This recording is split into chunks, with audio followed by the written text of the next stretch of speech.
All right. So I guess I'll start a little bit slow, and I'm gonna start backwards. I'm gonna just talk about a couple points, and then at the end, I'm gonna discuss like the basic script, what I want people to use, or what helps them out. Um, Give me 1 second, okay? Let me put this. Do your Let me. thing.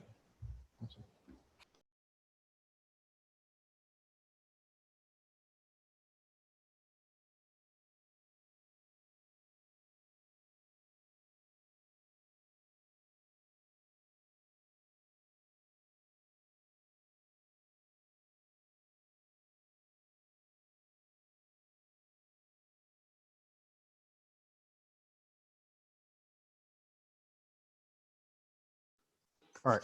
So now we can get started. Um, so I thought about what we're doing here with the cold calling and the calls every Monday morning, and I was like more concerned with why are we doing this or why now? And I saw a couple different articles where there were some agents who were taking advantage of this and they were calling, and there were some other agents criticizing other agents for taking advantage of the situation and calling people while they're home. So to me, this was something that was important to understand that um, I still see a lot of people that need to speak to you guys because they are still interested in buying. So right now we have two types of buyers per se. You have the buyers that are they can buy or even approved to buy but are scared of buying, which is what everybody thinks that everybody's going through. Sorry. Um, and then you have the second buyer, which is the ones that are going to buy either way. Sorry, I had to sneeze. Um, this is in I'm referring just to the people that are actually ready to buy. So if I'm looking at 100 people, let's say 100 prospects that I'm calling in one day, let's say there are only three you speak to, and out of those three you have two that are able to buy, that are qualified to buy, that have the money to buy. One is saying, look, it's not the time to buy. And the other one's saying, look, no, I need to buy right now. No matter what, when this is done, my lease is up. Or no matter what, I just had a kid or whatever's going on, they're going to buy either way. And then you also have the ones that don't qualify to buy, but are eager to buy, right? And obviously you have the ones that are not interested in all of that. But I'm talking about let's say the 3% that you might possibly turn into a client. So we are calling because there are some people that have a need. And I'm telling you this because it's recent news, recent articles that I've been reading about this. And some people are against it. Some people are thinking that maybe you shouldn't be calling people when they're at home. Maybe you shouldn't be bothering them now. So I'm telling you the opposite is that it is the perfect time to call them because obviously they're home. And even though you might bother three, four, or five of them, there's plenty others that would rather speak to you about this and maybe getting ready to buy either now or later. So let's focus on those people. Let's understand that um, what I've been saying is, look, if before this you called leads, you went from maybe calling 10 leads a day. Now you're going to be trying to call more, like 10 times. You call 100 or you call 150 or whatever. It's only going to get you more clients. Okay. Um, I want to kind of just mention these things first because I want to make sure that everybody's opinions are kind of in line as to why we're doing this. Okay.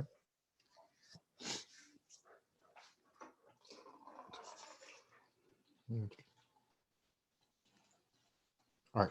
So now what I was mentioning about before, if you call 10 leads and now you're going to call 10 times as much, is because it's a numbers game. What I'm trying to get to is that, yes, you're going to be calling people, be as pleasant as possible, and understand that we all understand that we're all going through the same situation. This issue with the coronavirus and COVID-19 is affecting all of us. So it's very easy for all of us to relate to somebody else because we're all going through the same situation. Obviously, some of us are doing something while we're in it, and some of us are just laying and watching TV. So there are two different types of people: people that are doing something while they're going through this, and there are people that are saying, you know what, I'm just gonna do nothing. So I understand that there's different types of attitudes when you're calling people, but at least we have something where we can relate and use that to your advantage. Relate to people, understand, ask questions in reference to that. Okay. Um, Give me 1 second.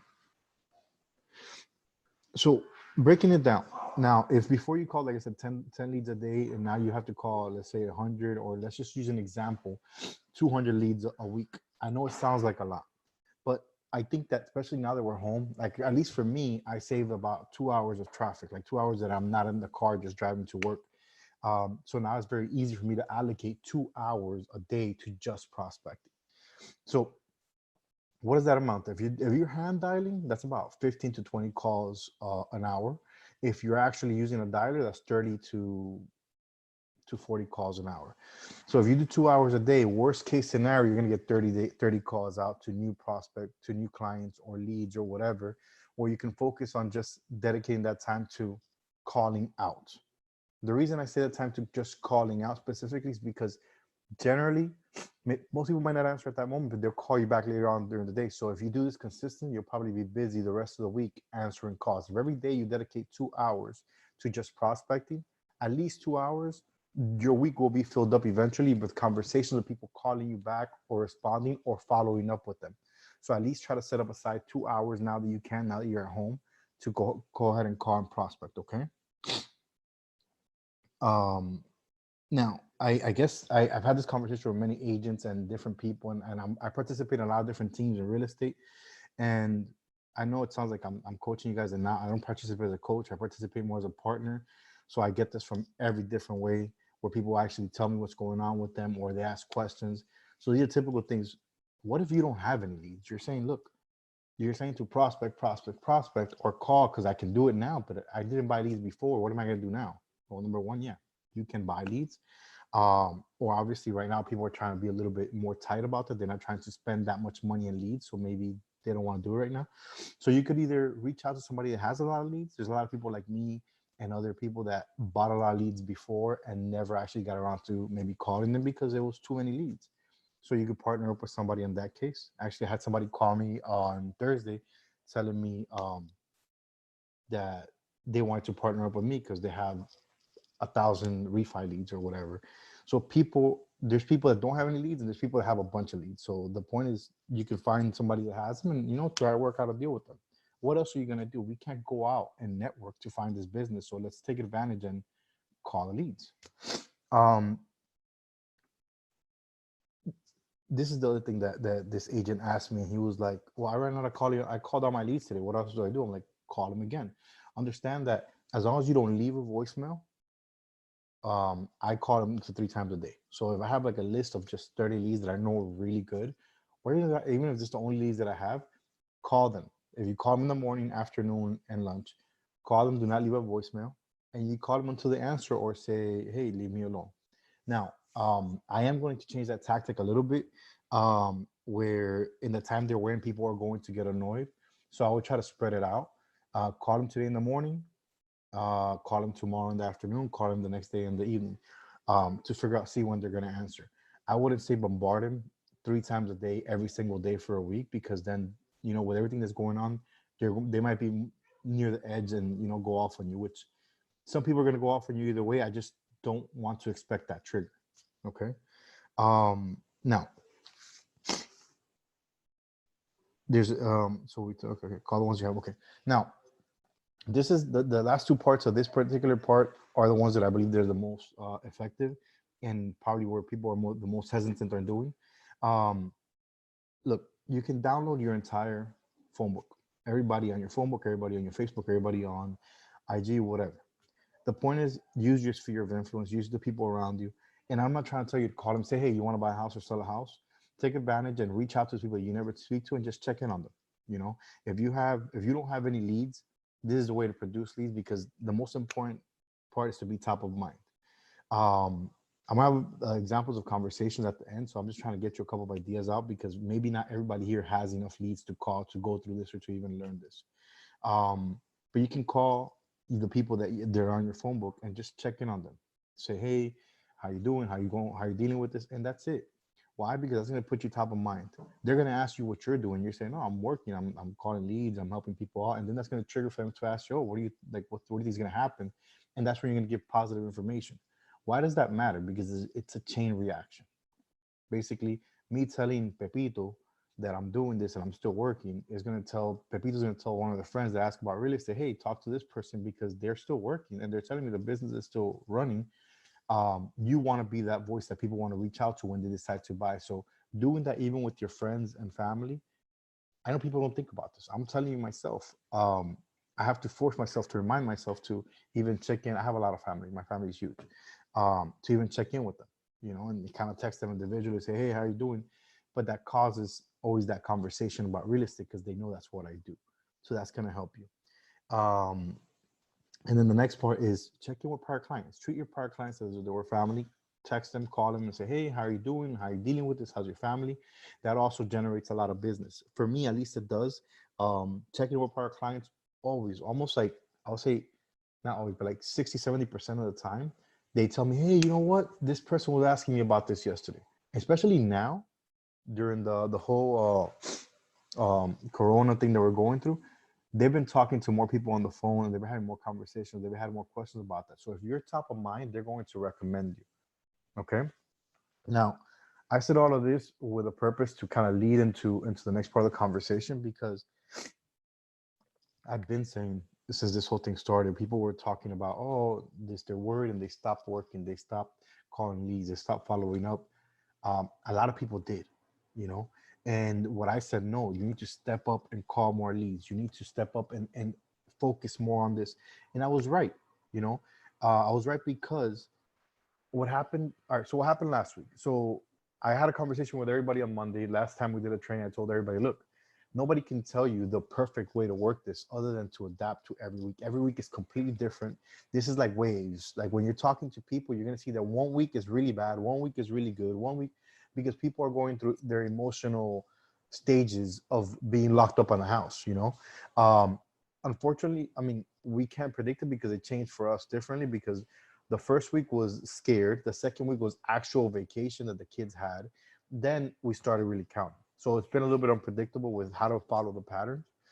But right now, last week alone, I had a couple different scenarios which I loved. Number one, I had clients that I had approved before the whole issue, which had decided to stop because they were a little bit scared. And now last week they were like, hey, you know what? I need my pre-approval letter. I want to go see this house. I want these numbers.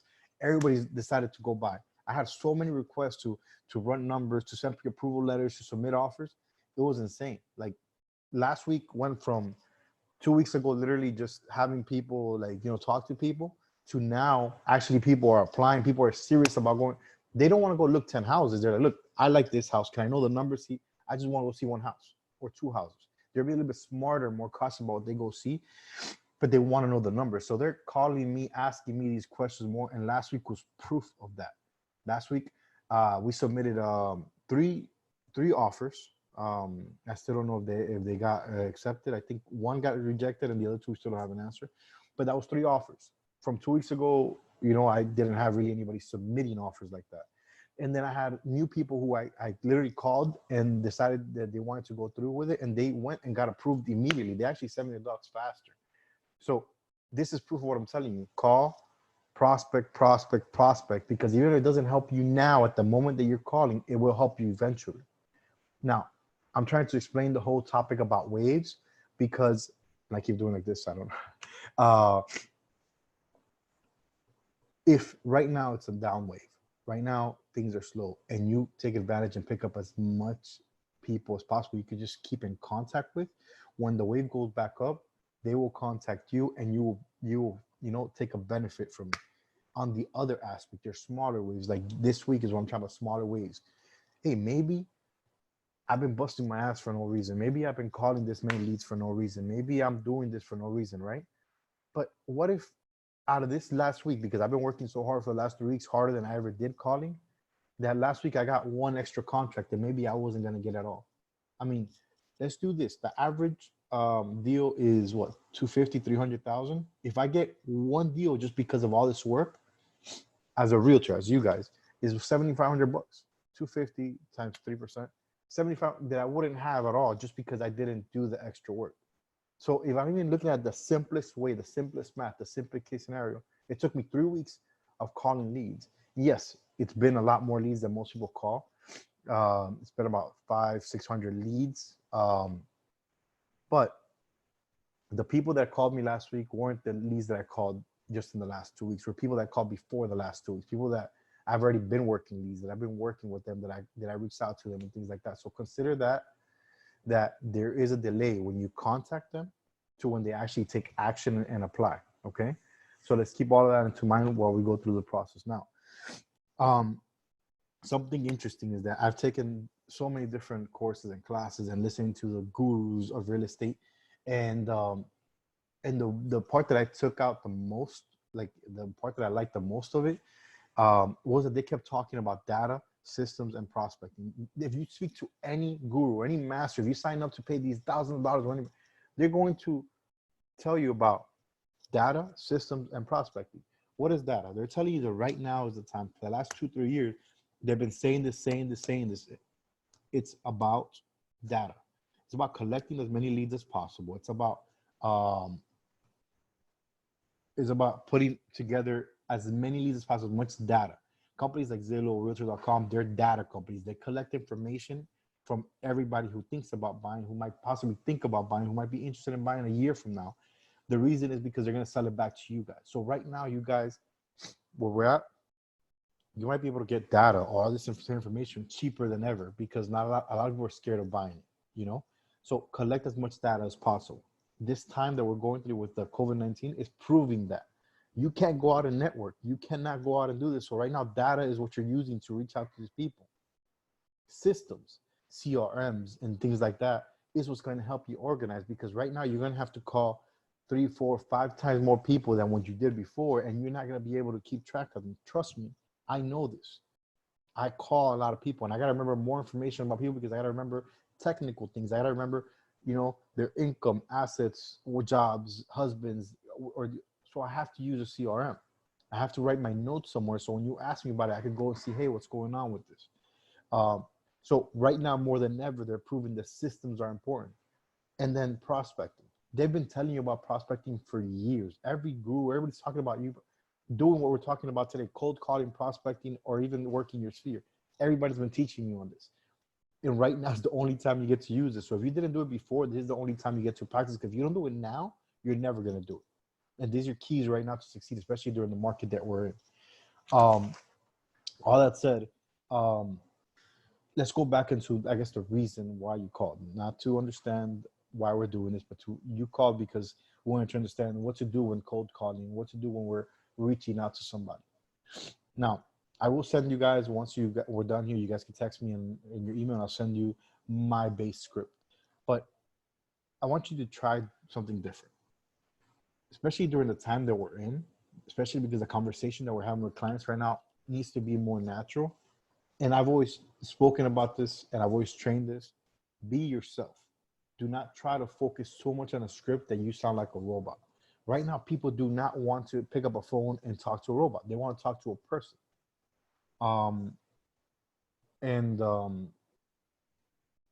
So sorry, I got a chat and I got distracted. So understand that when you're speaking to these people, they want to know that you are you, that you're not somebody in a third world country calling them. They're not even understanding what you're going through. Okay. So right now, I would say maybe put the script on the side, even though I'm going to send you mine, and focus on what you would do. If you would call a friend, how would you start the conversation? How would you respond to the certain questions? Do it that same way you would with them. Also, I worked with scripts many, many, many, many times in different jobs. And the biggest issue I ever had training somebody with a script is that they try to rush through it. They try to get through every single line that they need to, that they don't even sound like they make sense sometimes. So take your time. Yes, I'm trying to speak maybe a little bit faster here. Maybe, I don't know why, actually. Maybe it's the coffee. But at the end of the day, when I speak to leads, I'm actually more calm. I actually slower my pace.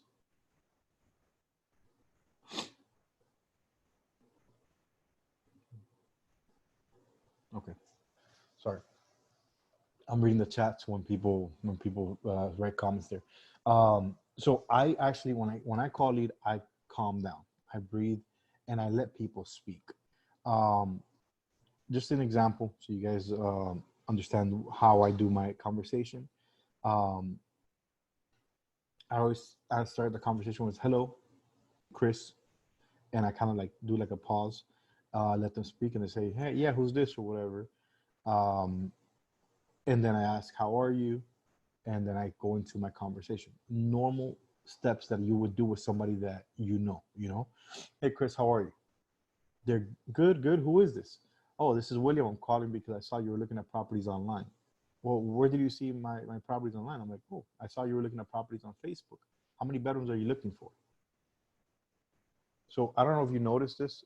Um, this is, well, you're not gonna notice this, but this is the way I speak. This is my script. I'm gonna give you my script, but this is based on what I say, how I speak. So I'm gonna give you, when you guys send me the email, I'm gonna send you guys my small script, and and I want you guys to adapt it to your way of speaking, because if it's not the way you speak, you're going to sound like a robot. It's going to be pointless for you to even do this. Okay.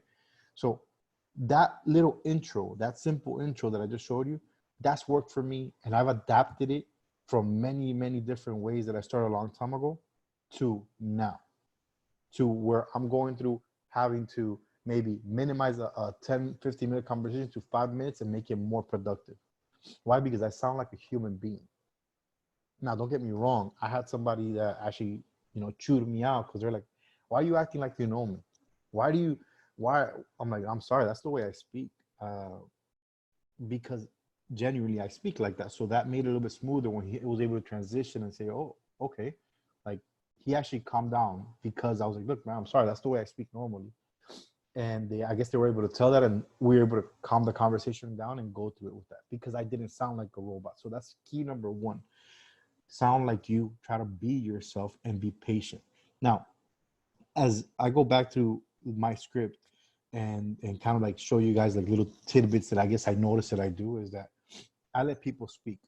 Um, so when I say hello, first name, Chris or whatever, how are you? I wait for the response before I say anything. And if they ask a question, instead of answering my question, I answer their question, then I go back to asking them, how are you doing? I called the lady, and I think I was in a training with I was doing a training with a new team that worked with me, and somebody actually called back one of my morning prospecting calls, and they called back at the moment that I was doing the training. I was like, you know what, let's pick it up. And the lady was she had a heavy accent, and she was a little bit rude at the beginning, and I did the same script, and I said, hey, how are you doing? And she's like, who is this? And I was like, look, this is William. I called because I saw you're looking at properties online. How are you doing? And the lady was like, she was a little confused. And she's like, I'm doing fine, fine. But why are you calling? I didn't look at properties online. And I was like, well, it showed me that you're interested in buying a home. I just wanted to see how many bedrooms you were looking for. They saw it live, how somebody changed their attitude completely because I stopped the conversation a little bit from going into the full like script. And I went back into asking how they were doing. I waited for them to answer. And when they answered is when I went into my script. So understand that I've I've gone through so many different scripts even before I got to this where I went through a script and I'm telling you it works where people said, hey, don't worry about how people feel. Do not ask them how they're feeling. Do not even get into that. Just go. It's a numbers game. Well, I don't disagree with that because I worked in a different field where we did call 300 people every single day and it was a numbers game. We had each like about 1,000 new leads every single day. So at that moment, I was playing a numbers game. I didn't care about how you were doing. I was like, look, you want a loan? Yes or no? You want a loan? Yes or no? And my job was to get through as many of those as possible. But this is not the case. We are brands. Each one of you is a different brand. It's a different personality. It's a different character to the world. And all of us, unfortunately or fortunately, we're public figures. So I would rather be known for somebody that was polite and respectful on the phone and somebody actually cared to ask me how I was doing and really waited for my answer than for somebody that was just rude and abrupt and to the point. Why? Because anybody could go online and Google me and give me a bad review or give me a good review or whatever. So the point is ask the question how they're doing and genuinely wait for them to answer. Okay. That's one of my probably strongest things I could recommend you for, especially for the market that we're in right now, because people are all full of emotions right now, not knowing what to do next. Asking that question might open the door for them to actually build a little friendship with you on the phone where they're comfortable to doing business with you in the future. So don't be afraid to ask how they're doing and genuinely wait for them to answer the question. Okay. Now, The rest of the script is you. It's how you talk. You, all of you guys are agents, and there's questions that you would ask anybody that's interested in buying. How many bedrooms? Wait for the answer. How many bathrooms? Okay, and what neighborhood? That's it. From there, close the deal. Say, look, this is what I'm going to do. I'm going to send you a list of properties in that area that you want. Put a little heart on the ones that you like, and the ones that you want to see, like maybe a payment breakdown. I can help you out with that. Send me the address, the ones that you want to see a payment breakdown, and I'll get my lender to help you out with that. Matter of fact, have you been approved? Mind you, I'm a lender. I'm a lender, but I normally start my conversation always as a realtor. It's been easier for me to jump in having a conversation as a realtor. I haven't I haven't said I'm a realtor. I'm just saying I ask the questions, and my whole script is basically geared for even my personal script as a realtor. Why? Because what people want, the psychology behind people looking at properties online, is that they want to get the active list of properties. They want the real list of properties. They want to feel like they're getting closer to that. Like they have the in, even better than going through Zillow. So the point is that when you're asking them questions that they makes them feel like they're going to get to that goal, like how many bedrooms, how many bathrooms, and what neighborhood, and when you tell them, look, I'm going to send you a list of real active listings, they feel like they're getting something in return, which is what they were actually looking for. Okay, so let's take that into consideration when you're asking these questions.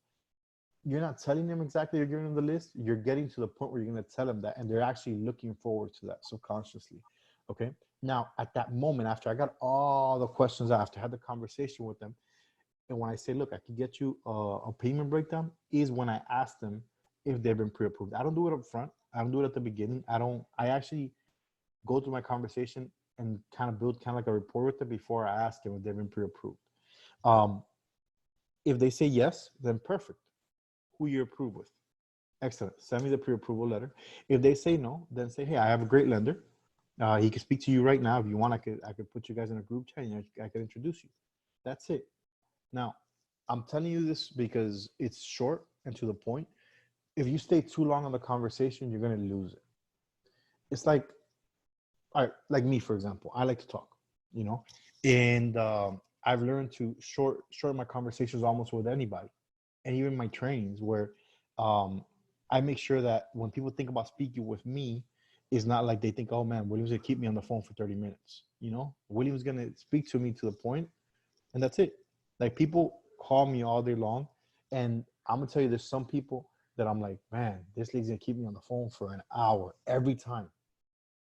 And I'm like I know I'd rather just say I'm gonna call you back and do it later on when I'm not that busy to speak with them. Versus there's people that I enjoy speaking with because we kind of relate a little bit and they get straight to the point. They gotta go. So understand, you want to be that person. You want to be that person they relate to and keeps it short and simple. If you take too long, not only are they going to come up with weird questions that you might not know how to answer, but on top of that, they might not want to pick up your phone call next time because they're like, man, this person keeps me on the phone for a long time and I don't want to go through that anymore. Okay. Um, with that said, that's basically it. Keep it short, simple, and genuine. Okay. Now, I'm going to send you guys my script, whoever wants it. But again, I want you guys to print it or write it down and write your own words on top of it. Make it sound like you. Make it sound like it's you genuinely speaking to somebody. I worked for American Express a long time ago, and I did we did kind of collections and training for customer service, and they spent millions of dollars on the system on a call model. And man, it was hard for me because I hated sounding like a robot. I hated not being a genuine person to people. When they told me their problems or why they couldn't pay, I would deviate from the call model, and then I would get written up. So I was doing fairly well for a while, and then when I took a leave for my daughter, when my daughter was born, I took a leave for 2 weeks. And when I came back, they're like, look, you can't go back to your segment. You're gonna go back to the pit. The pit is where everybody starts. So I was competing with, I think, 1,000 people nationwide, nationally worldwide, and the best people that always beat us on the call models and on numbers was actually not even in the U.S. It was outside of the U.S. I got written up all the time because I didn't follow the call model, but I became the number one person worldwide for them, like 3 months in a row, just because I made sense of a conversation, because I acted genuinely. Yes, I got written up here and there, but I proved them wrong. I'm like, look, your call model works for people that have no sense. If you're gonna put this with people that barely speak English or people that don't, they're outside of the country and can't relate to somebody, I understand it works for them. For me, so I ended up training on this. For me, what works is that I could still go through my base points, which is I need to know security questions. I need to know that I need to get a payment, and I need to get my disclosures out.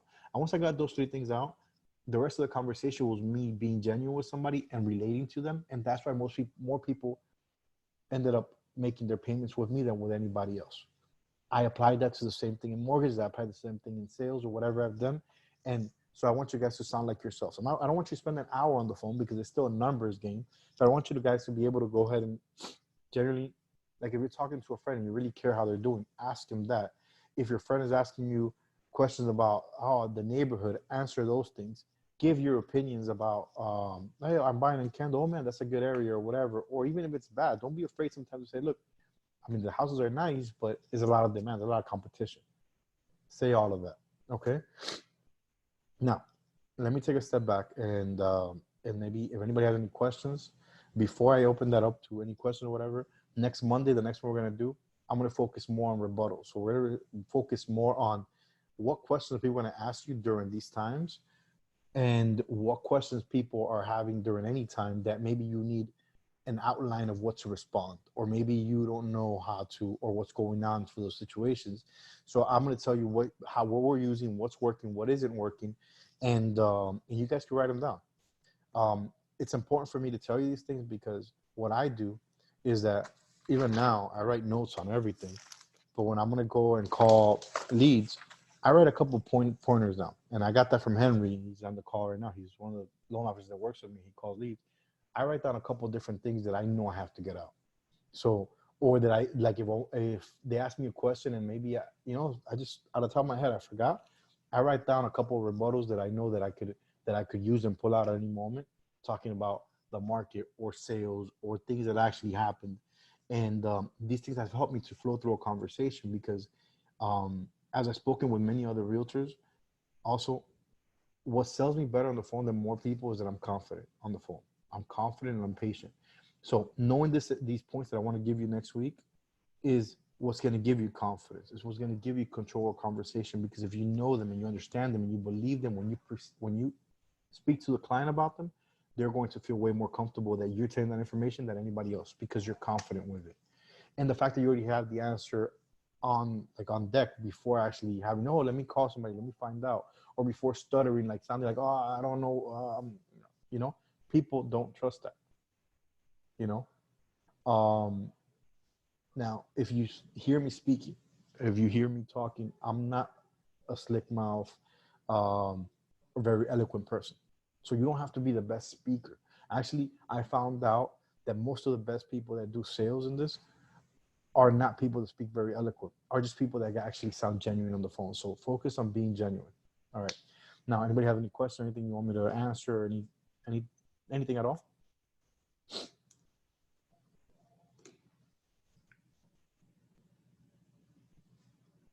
No, maybe not. All right. I guess Yeah, yeah, go ahead. I was actually, since I came in late, sorry to interrupt you, man. Since I came in late, I was gonna leave the floor for somebody else to have questions, but I wanted to, kind of like add something to what you were saying. A lot of times, you got to treat this, and it goes way back to working, good old days where, you had to show off in front of the other coworkers, how good of a salesperson you are, and, who's better and who's going to be the quickest on the phone. Sometimes the person on the other line wants an excuse to hang up, but they also want to use an excuse to stay on the phone with you. I use this analogy as if I was growing up, trying to talk to girls. Every person, every human being wakes up in the morning, and the only thing that keeps you going is faith. You believe that there's something better for you out there, therefore you continue to push forward. That's it. So when someone gets on the phone, they're probably looking to get wild. They're looking to have that one conversation that they can continue to talk about for the rest of the day. If you did that for that person, you're giving them something they didn't have. Now someone else calls them, they already have the answers. Someone wants to talk to them about buying a home, they already know the answers. Give them that wow effect, and they won't forget you. It bothers me to call a client a week later and have to introduce myself again, have to, explain who I am again. That means I messed up. That means I didn't make a big impression. If you talk to a female in the streets, if you go to the bar and you meet a man, you want them to remember you next month. Oh my God, that was the girl that wore the dress and the shoes and the hair was done. You want to be remembered as a lady, right? The same thing as a guy. You want to be the guy with the nice shoes and the nice car. It's the same thing on the phone. If you don't come across as someone unique, that they are willing to talk to a few times, that they can relate to you, it doesn't matter if you have the perfect conversation. Next week when they call you or you call them, it's going to feel awkward all over again. It's not going to feel like you're talking to a friend. So, try to find that common ground quick. Interest, yeah, they're interested. Then quickly go into common ground. How are you dealing with this crisis? How is family? How are the kids? Oh, they're at home. Yeah. Oh, same for me. I usually start a conversation like that because I have two boys that are with me every single day. I'm dying to send them to the park and hopefully they come back 3 days later. So relate to the person. There's a huge, huge gap between a salesperson and a friend. And if you speak to them the right way, in 5 minutes, they won't forget who you are. Thanks, man. So, guys, this is Henry.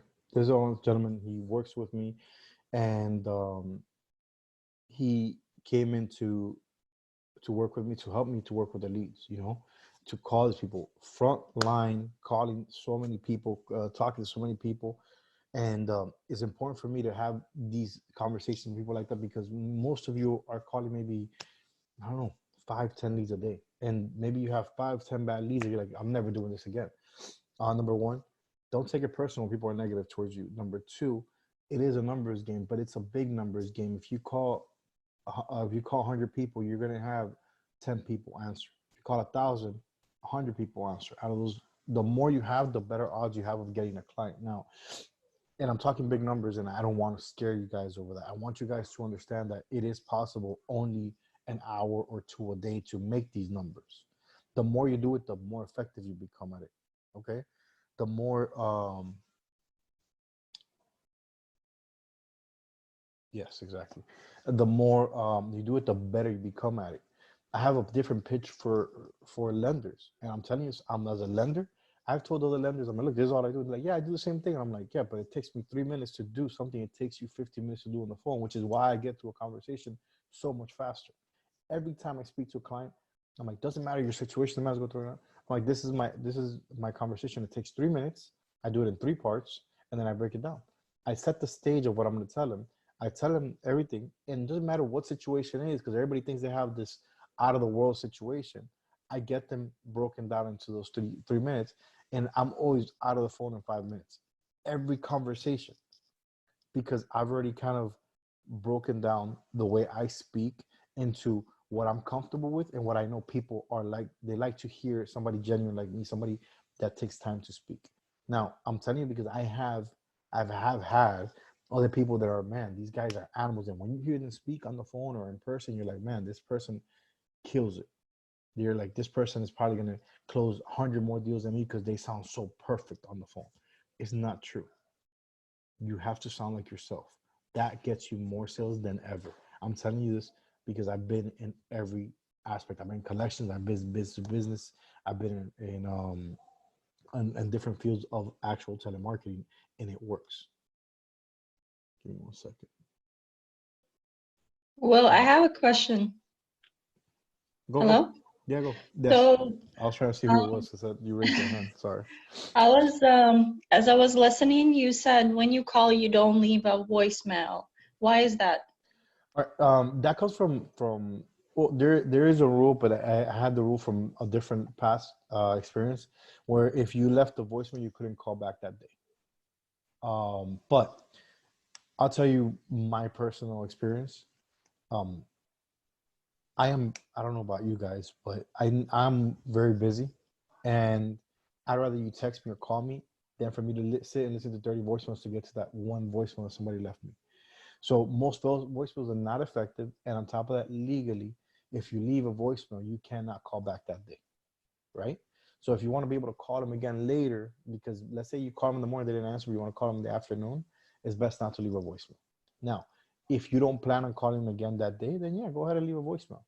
Um, but I actually on Friday, I had this conversation because somebody, one of my realtors, said, "Look, man, they called. They said you didn't answer." I said, "Yeah, I called them back. I was busy with my kids."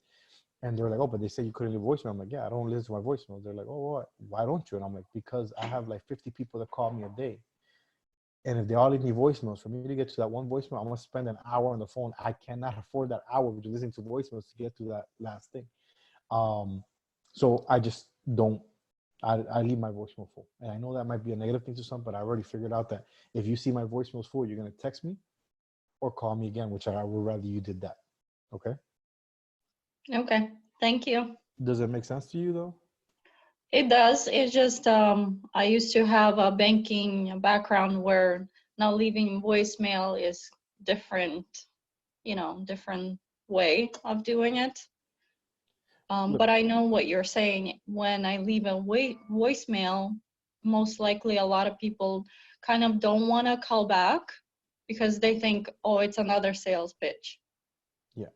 So look, I spoke to a realtor who basically was trying to prove me wrong, and they were like, "Look, it worked. This client called me back because I left a voicemail." I said, "I'm not saying not to leave a voicemail. I'm saying if you're gonna call back, don't leave the voicemail.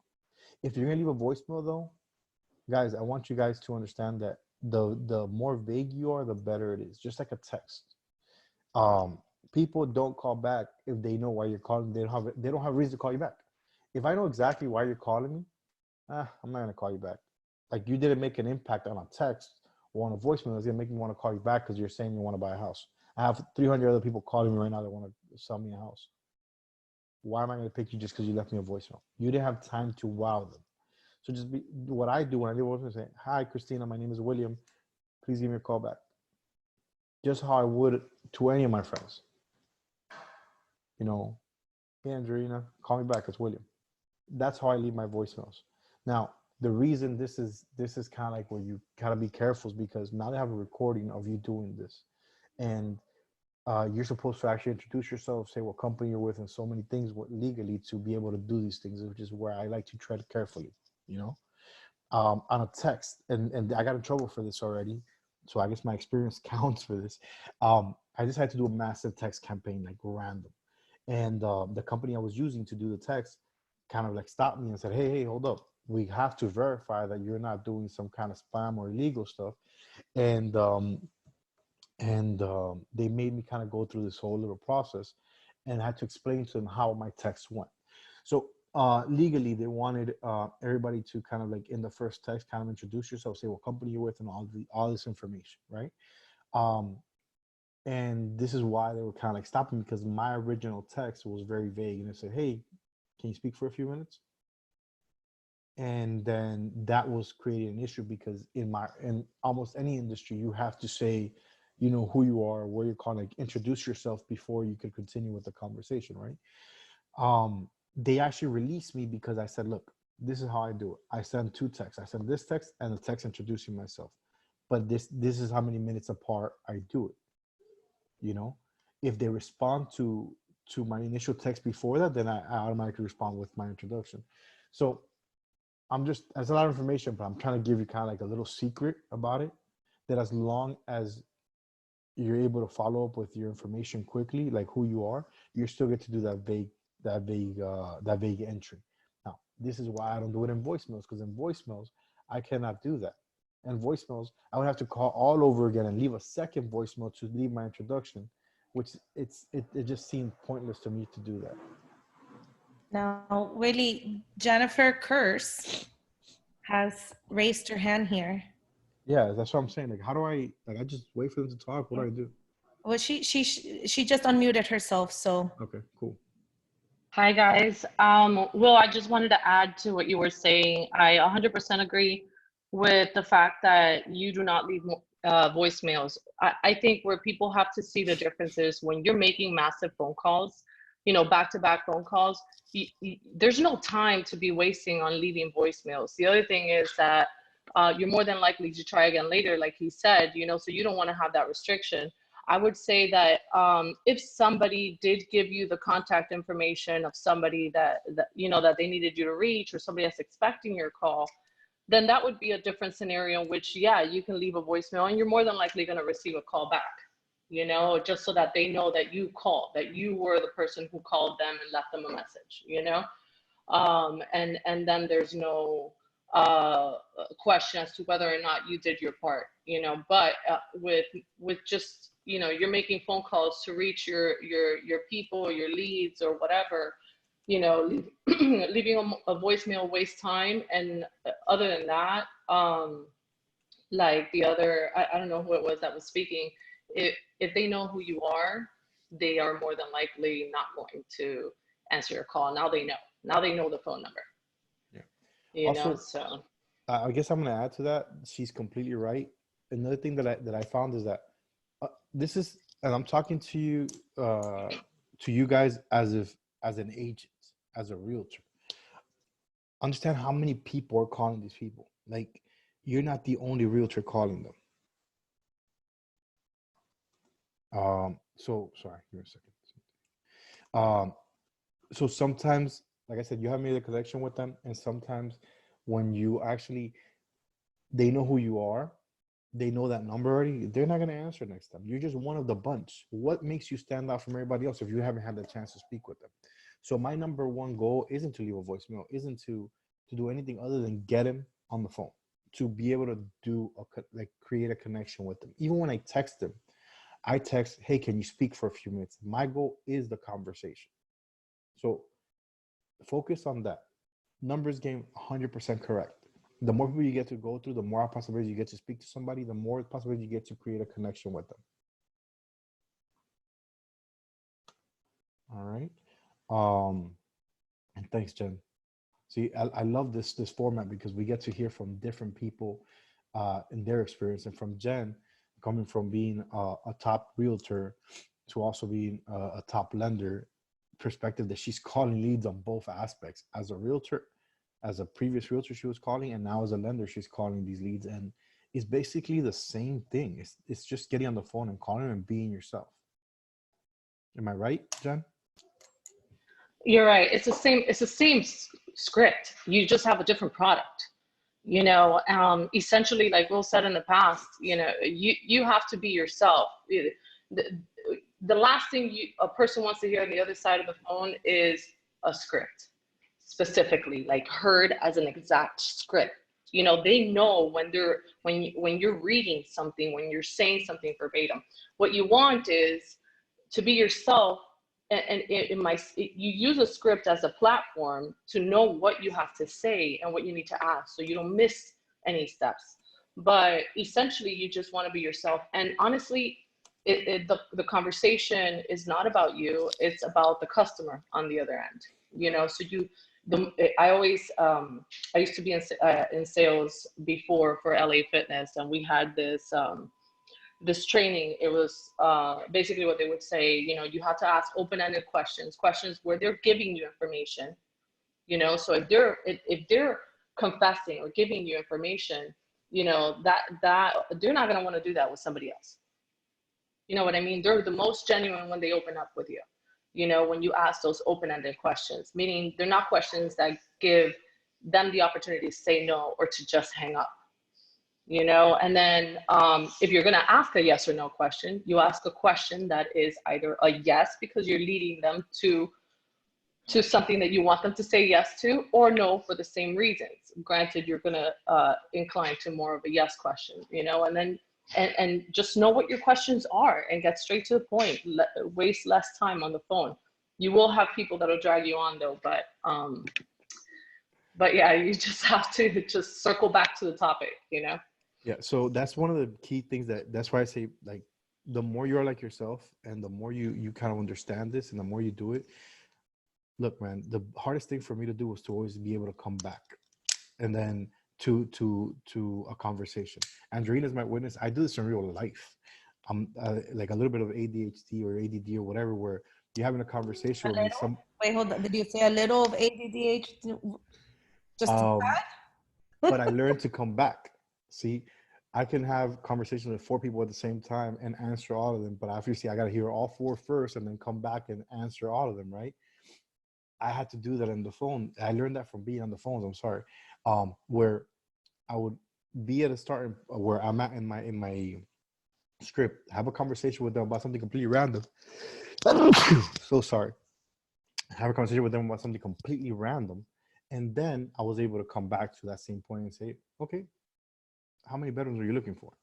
You cannot lose that point. That's probably one of the most critical points of the sale, is to be able to come back to those conversations, taking control of the conversation.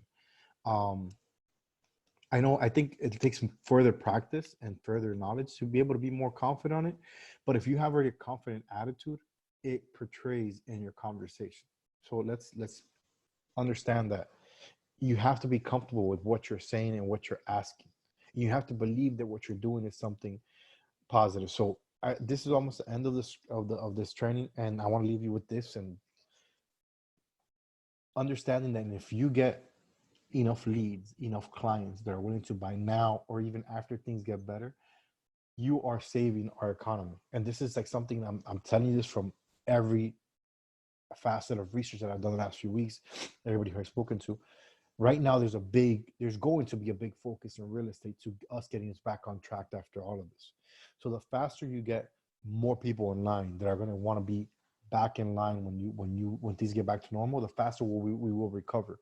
Now, you can focus on 3 different things: the people that are unemployed, the people that are scared, or the people that are still working and are going to buy either way, right?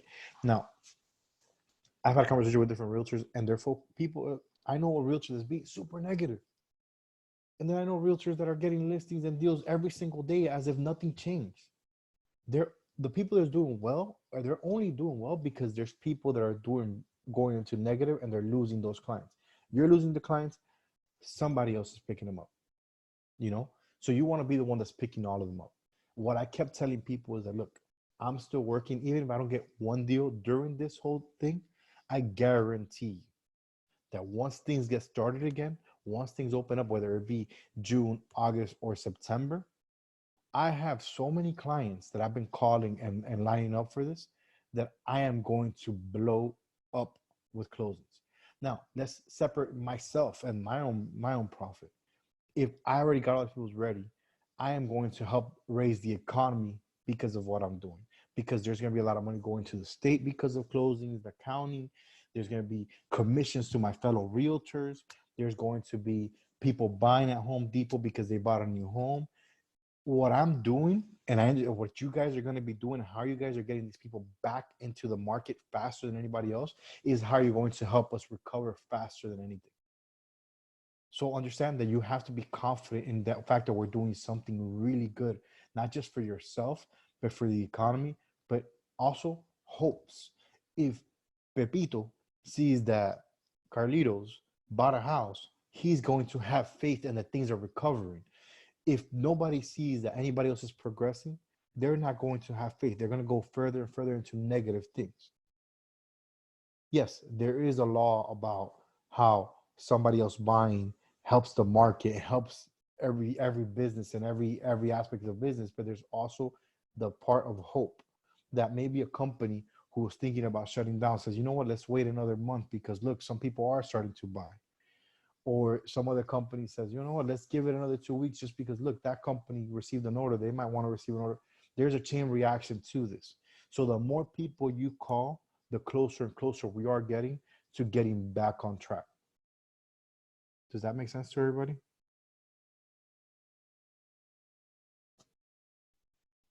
All right. Yes, makes sense. Thank you. I wanted to make sense to you because I really truly believe this, and I really truly understand how this works. So the more people you call, the faster you're going to get it back on track, guys. It's on you guys right now. It's on us to be on the front line, to be positive, send positive information, and get people back into buying. I don't know if you guys have ever understood this, that our business controls so many other businesses. Everybody here has probably thought about, no, this is a commission that's going to pay my bills or help my family out. Forget about the money. No, don't forget about the money, but I'm saying put that on the side and understand how many jobs you create every time you sell a house.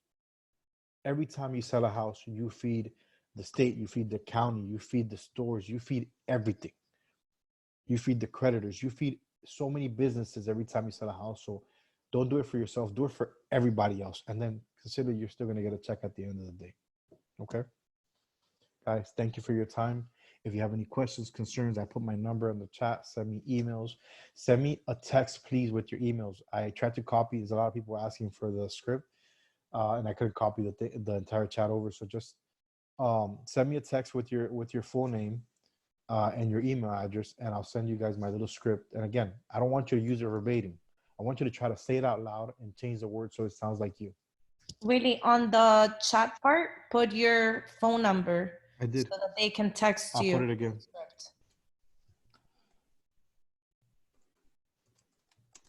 Guys, and the biggest thing I love about this is feedback. Whether you guys agree, disagree with me, well, mostly if you disagree with me, let me know. 3616. Let me know, because I might be wrong about something sometimes. I know I'm not wrong about this, but I've been wrong in the past, and it only caused me to do more and more research to correct myself. So if you guys ever at all disagree with everything, a point of view, I want you guys to let me know. I'll do the research and I'll come back to you and either say, hey, you were right. Now I'm going to start applying this, or this is what happened. This is the reason I believe this, and then maybe help you understand why it works. A lot of things I'm telling you break down into people's psychologies, and we're not going to go down into hours and hours as to how people think and respond to certain actions. So understand that we're getting to this point of our conversation. The reason we're keeping it short, the reason we're getting to the point, and the reason we're being genuine is because it's the most effective way to convert a lead. That's it, guys. Please text me. Any questions, any concerns, just hit me up. Did everybody see my number that I put in the chat, or did it just go to a private chat? For somebody, I think it's going just to private. I think it went to a private chat. Oh, hold on. How do I do this too? Because I keep texting, I guess, to one person. Hold on. What's your phone number, Willie? 786 Uh-huh. 387 Mm-hmm. 3676.